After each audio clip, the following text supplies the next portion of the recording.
Welcome to my channel. ఈరోజు నువ్వుంటే నా జతగా సీరియల్ గురించి తెలుసుకుందాం.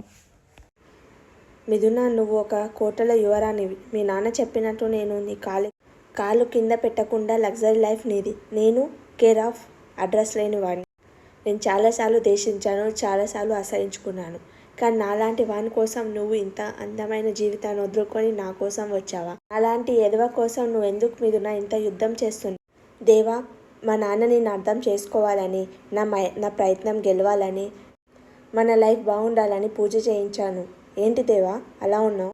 ఎందుకు దేవా అలా ఉన్నావు? ఏం ఆలోచిస్తున్నావు? నీలాంటి వాని కోసం నేను ఎందుకు యుద్ధం చేస్తున్నానన్నా? ఎందుకోసం తెలుసా? ఇందుకోసం, ఈ బంధం కోసం. ఈ బంధాన్ని కాదు, ఈ బంధంతో నాకు ఈ జీవితం బాగుంటుందని నమ్మాను. నిన్ను నమ్మాను. నా బంధం గెలిచింది, నా నమ్మకం కూడా గెలిచింది. దేవా, నిన్ను నువ్వు తక్కువ ఊహించుకుంటున్నావు. నువ్వు బంగారం. నువ్వు భర్తగా రావడం నాకు దేవుడిచ్చిన వరం. రౌడీ అనే ఒక్క పదం తీసేస్తే నీకన్నా మంచోడు ఈ లోకంలో ఎవ్వరు. ఏంటి, ఏదన్నా చెప్పాలా? నేను వెయిట్ చేస్తున్నాను. Congratulation both of you. తీసుకోండి. ఆదిత్య, ఇదంతా ఏంటి? ఎందుకు ఇలా చేస్తున్నావు? నువ్వు అనుకున్న సాధించావు మిథున. భయ్యా, నువ్వు మిథునని ఎలా కాపాడావో అలాగా మిరాకుల్ ఎట్లా అవుతుందో అలాగే వాళ్ళ ఇంటికి రావడానికి ఒక పెద్ద మిరాకిల్.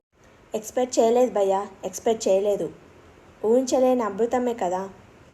ఏంటి భయ్యా ఈ మధ్య డిఫరెంట్గా మాట్లాడుతున్నావు? నీకు అలా అనిపిస్తుంది భయ్యా?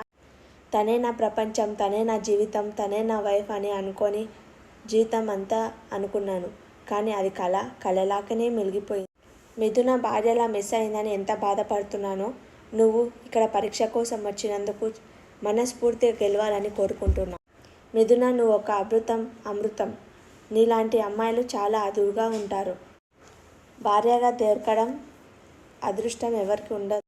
నాకు అదృష్టం దొరికి దూరం అయిపోయింది. నేను దురదృష్టవంతుడిని మిథున, నేను చాలా దురదృష్టవంతుడు. ఈ ఇల్లు కొంటే నేనే కొంటా. సరే, ఈ ఇల్లు చుట్టూ ఒక రౌండ్ వేసి రండి. ఏంటి ఇల్లు అమ్ముతానంటారు? చెప్తాను, ఒక నిమిషం ఆగండి బావగారు. మన ప్రాపర్టీ కొనడానికి మంచి పార్టీని పట్టుకొచ్చాడు మా ఆయన. మన ఇంట్లో ఏం ప్రాపర్టీ ఉంది? మన ఇంట్లో ఏం పనికొచ్చేది ఉంది? మన ఇంట్లో పనికొచ్చేది ఈ ఇల్లు మాత్రమే. ఇల్లు అమ్ముతానంటున్నావేంట్రా? బాధ్యతగా ఆలోచించమ్మా. అంత షాక్ అవుతున్నావేంటి? అత్తయ్య గారు, మీరు కన్నది 3 పిల్లల్ని, కానీ ఇల్లు మాత్రం ఒకటే ఉంది. 3 భాగాలు చేయడానికి రానే రాదు.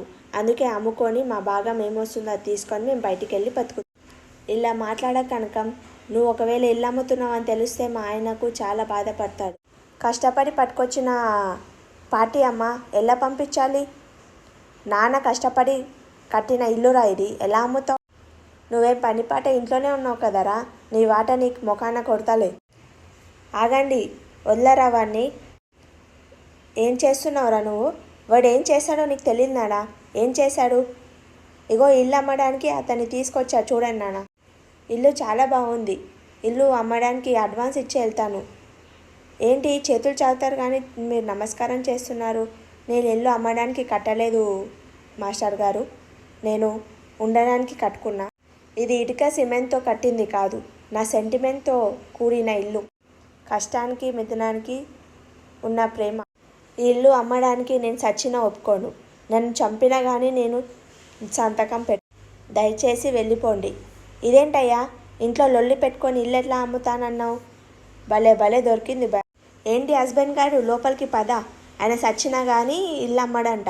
ఆయన చచ్చే వరకు మనం ఇంట్లో చావాలి. ఈ టైంలో బయట నలుగురం కూర్చొని ముచ్చట్లాడుతూ మందు తాగుతూ కూర్చునేదాన్ని. కానీ ఇప్పుడు ఈ ఇంట్లో రూల్స్ అండ్ రెగ్యులేషన్స్ ఉన్నాయి. ఎలా తాగాలనేమో. సిగరెట్ అయితే మిథున మేనేజ్ చేసింది, కానీ ఇప్పుడు మందు ఎలా తాగాలి? నాకు అయితలేదు.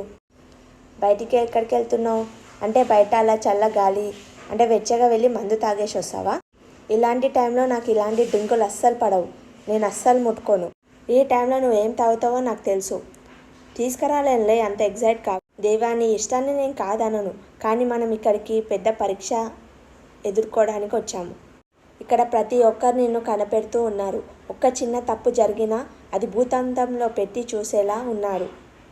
నేను మా ఇంటి వరకు తెచ్చిన పోరాటం అంతా బూర్దిన పోసిన పన్నీర్ అవుతుంది. దేవా, నువ్వెంత మంచివాడివో, నీకెంత వ్యక్తిత్వం ఉందో నాకు తెలుసు. వాటిని మా నాన్నకు అర్థమయ్యేలా చేశానని మా నాన్నకు చెప్పాను. నిరూపించుకునే అవకాశం నాకు ఇవ్వు. మా నాన్నకు తాగేవాళ్ళంటే అస్సలు ఇష్టం ఉండదు. ఇక్కడ ఉన్నన్ని రోజులు మందు తాగొద్దు దేవా, ప్లీజ్. నా మీద ప్రేమతో ఇక్కడికి వచ్చావు. అదే ప్రేమతో మందు తాగకుండా ఉండు దేవా. అందుకే తీసుకో. ఎప్పుడెప్పుడు హాటే కాదు బాబు, స్వీట్ కూడా తీసుకోవాలి. తాగు. ఆరోగ్యానికే కాదు మనసు కూడా తీసుకో. లైఫ్లో అవకాశాలు ఒకసారి వస్తాయి, మళ్ళీ తిరిగి రావు. మనకొచ్చిన ఈ అవకాశాన్ని వాడుకుందాం దేవా. మళ్ళీ కోల్పోయి జీవితాంతం బాధపడిన అవసరం లేదు. ఆదిత్య, ఎందుకు ఏడుస్తున్నావు ఆదిత్య? నాకు మిథున దూరం అయిపోయింది. పెళ్ళి వరకు వచ్చిన అమ్మాయి నా నుంచి దూరం అయిపోయింది. నాకు ఏడుపు తప్ప ఏం మిగిలిందక్క? ఇంకా మిథున నీకేం కాదు. మిథున గురించి వదిలేయి. తన గురించి ఆలోచించడం మానే. ఎవరేమన్నా మిథున నా భార్య. మామయ్య మాటించాడు కదా నాకు మిథునకు పెళ్లి చేస్తానని. ఎప్పుడైనా పెళ్లి చేస్తానని మిమ్మల్ని చూసేవాడు నీ శిష్యుడయ్యాడు. మిమ్మల్ని చూసేవాడు లాయర్ అయ్యాడు. మీరంటే అంత అభిమానం వాడు. మీ అమ్మాయిని వానికి ఇస్తానని మాట ఇచ్చావు, కానీ చివరికి జీవితాంతం మేర్చుకుంటూనే ఉండురా అని వానికి బాధనిచ్చావు. మీరిచ్చిన గొప్ప గిఫ్ట్ ఇది. చాలా చాలా థ్యాంక్స్ మామయ్య. అన్నీ సెటరేట్ అయిపోతాయి, ఏం బాధపడకు. ఒకప్పుడు దేవాగాడు అంటే మీ నాన్న కోపం వచ్చేది, కానీ ఇప్పుడు దేవగాని ఇంటికి తీసుకొచ్చింది మీ మిథున.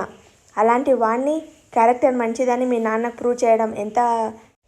మీ మిథున వాడిని మార్చి వానికి అడిగిన ముత్యంలా చేసి మీ మామయ్యని ఒప్పిస్తుంది. అయితే దానికి ఏం చేద్దాం?